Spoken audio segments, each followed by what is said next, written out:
everyone. I hope you're having a great day.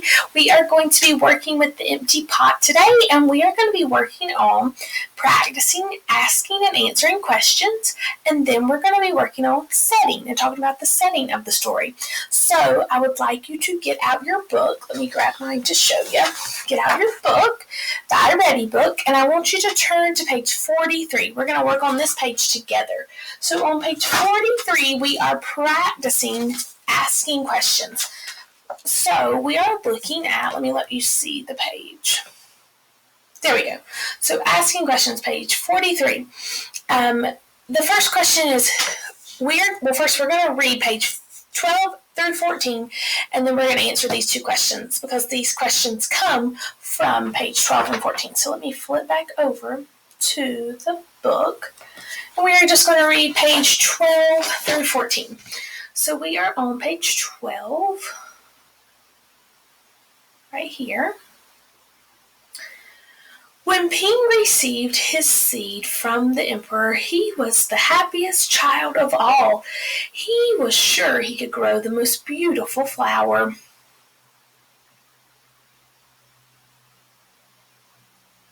Ping filled the flower pot with rich soil. He planted the seeds in it very carefully. He watered it every day. He couldn't wait to see it sprout, grow, and bloom into a beautiful flower. So, that is the 3 pages from the book we're going to read, and now we're going to go over and answer some questions about it. So, I want you to get your pencil ready. We're going to work through the first part together. So, the first question is, who is in this part of the story? So who are the people named in this part of the story? There are 2 people that are named in that part of the story. Our hints are which characters' names come up in those 3 pages of the story I just read you. We're just going to list them here. Right, the emperor,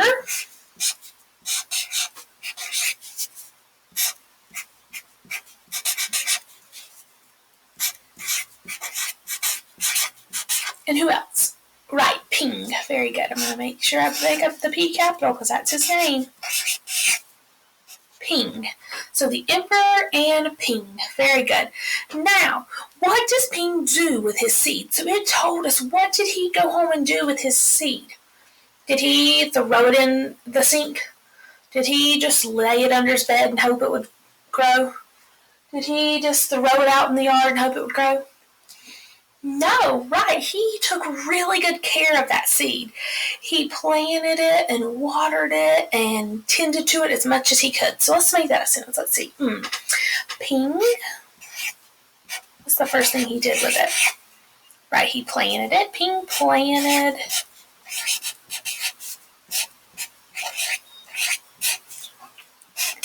his seed. What did he plant it in? In the grass? No.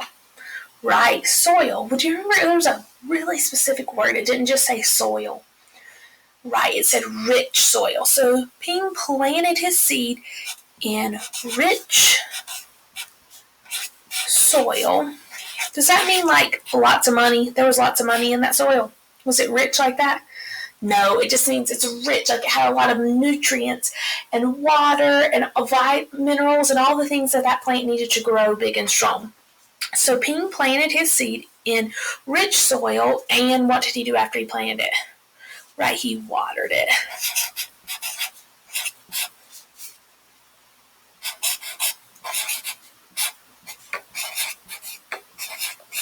Oh, I'm in our room. I'm going to go under here. It's all right. I'd rather have too much than not enough detail.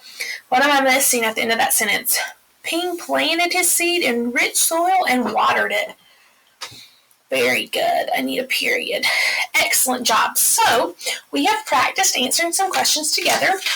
I want you to turn 1 page to page 44, and we are going to go read a couple pages in the book together, and then you're going to answer these questions on your own. So let me flip over to the book, and we are going to read pages 28. Let me see if I can quickly get there.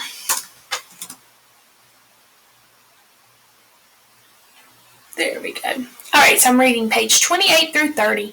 Listen closely because you're going to answer some questions about these pages. Finally, he came to Ping. Ping hung his head in shame, expecting to be punished. The emperor asked him, "Why did you bring an empty pot?"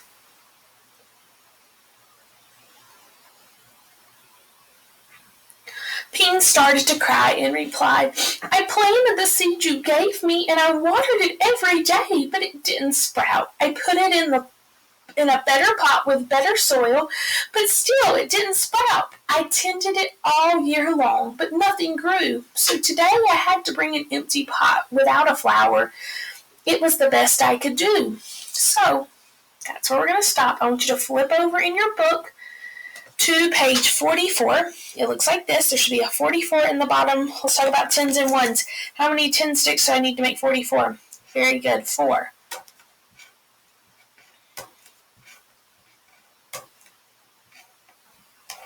How many ones cubes do I need to make 44? Very good. 4 more. Good. So let's count. 10, 20, 30, 40, 41, 42, 43, 44. Very good. We're on the right page. Okay, on 44, I'm going to read you the questions, and then I want you to answer them by yourself. Who is in this part of the story? Write each name. So just like before on the page we did together, you're going to list the people. The hint was which characters are named in this story, in this part of the story. So list the people that are in this part of the story who are our characters. And then the second part of the question is, what does Ping tell the emperor? So use your own words to tell what Ping says. The emperor asked him, "Why did you bring an empty pot?" In your own words, tell what Ping told them. All right, I want you to pause the video and do that. And then when we come back, we are going to quickly go over the answers, and then we will talk about setting. All right, welcome back. I hope you have finished page 44 with written an answer for both of those. Let's quickly go over them. So who was in this part of the story? Once again, very good. We have the emperor and we have Ping.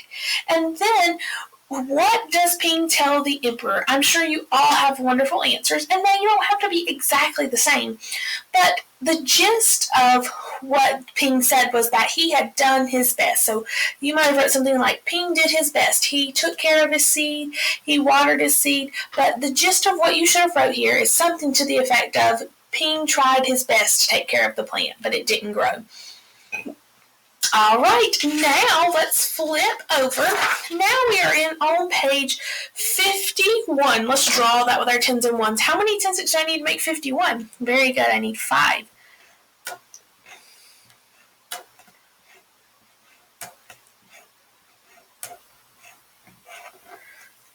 And how many ones? Very good, just 1. Let's count it. 10, 20, 30, 40, 50, 51. Very good. We are on 51. Describe the setting. So it wants me to go to page 3. So let's go read page 3 through 5.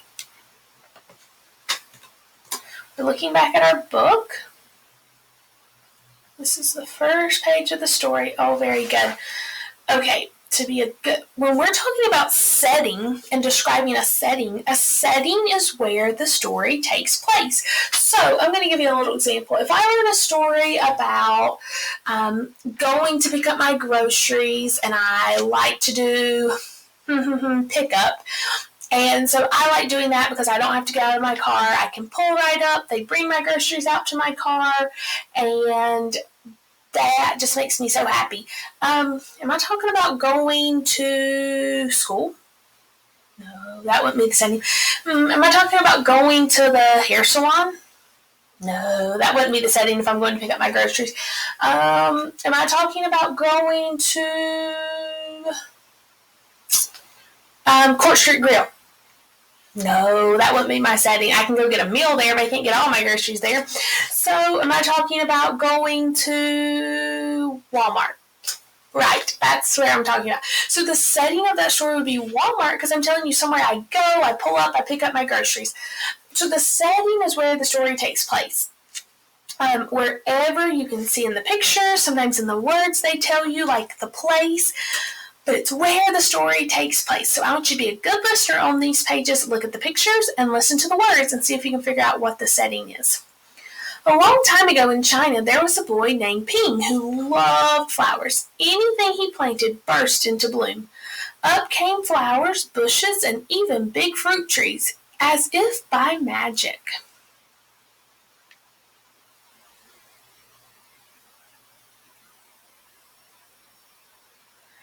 Everyone in the kingdom loved flowers too.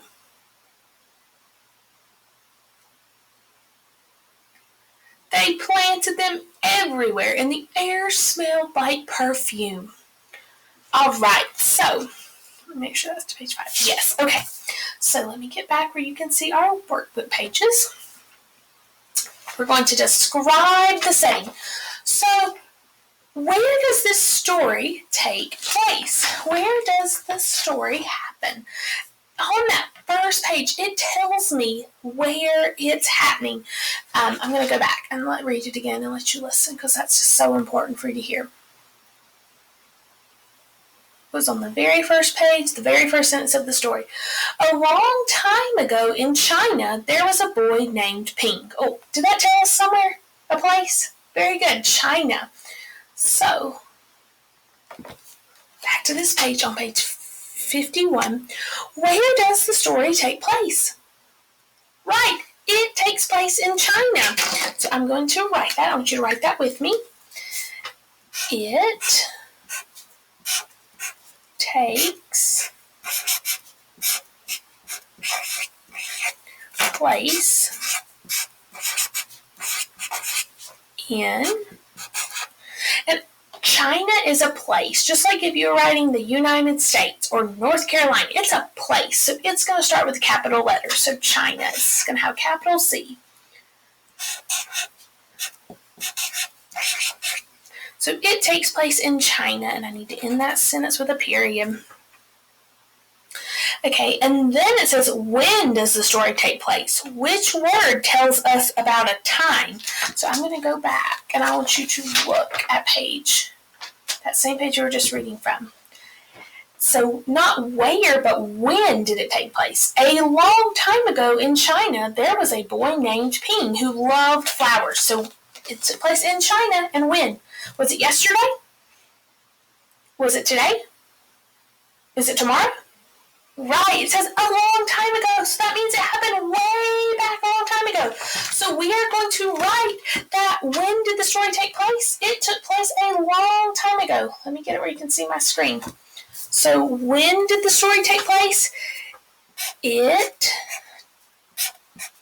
took place a long time ago.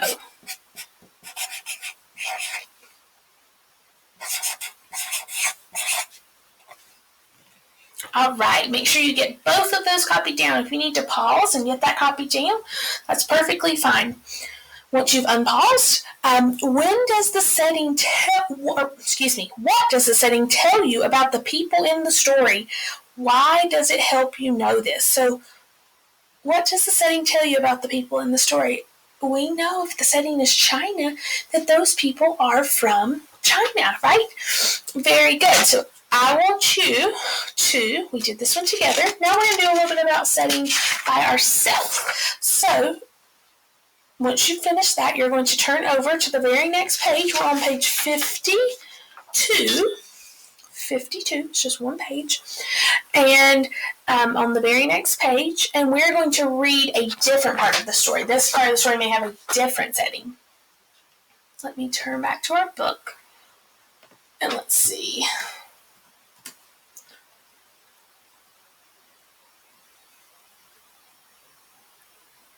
Oh, went too far, sorry. All right, so remember, they kept that seed for an entire year, and after one whole year, they were to take their pot back to the emperor to show what they had grown.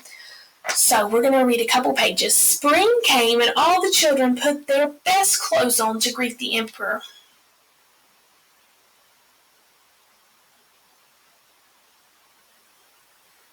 They rushed to the palace with their beautiful flowers, eagerly hoping to be chosen. So, where did they rush off to? They rushed to the palace with their beautiful flowers, eager and hoping to be chosen. Now remember, let's look back at what season is it in? Right, we talked about that when we were reading the book the first time. We went through fall and winter, and now it is spring, because when do flowers bloom, guys? Right, do we have a lot of flowers blooming outside right now? Because we're in the middle of winter. No, we don't have many, but soon it will be spring and we'll have beautiful flowers again. All right, let me get back to where you can see the page. So, by yourself, I'm going to read you the questions, and I want you to go back and finish them. Where does this part of the story take place? So your little hint. This book gives you hints. It's a helper, isn't it? Where do the children go? So where do they go? And then I want you to answer that in a complete sentence, and you're going to upload a picture of that for me to see. And then when does this part of the story take place? So what season of the year does this happen? When the flowers are blooming and they go to the palace to see the emperor. So I want both of those questions to be answered in a complete sentence, and then we will check back over them. So pause the video. All right, welcome back. Let's read over what you wrote. The first question was, where does this part of the story take place? And this part of the story took place at the palace, because they're getting their flowers up and they're rushing to the palace. So I hope you wrote something kind of like that. And then, when does this part of the story take place? And we know, because we know when flowers bloom, and on that page 20 it told us this took place in the spring. So I hope you have something about spring written right here. All right, guys, I will see you tomorrow. We're going to wrap up the empty pot.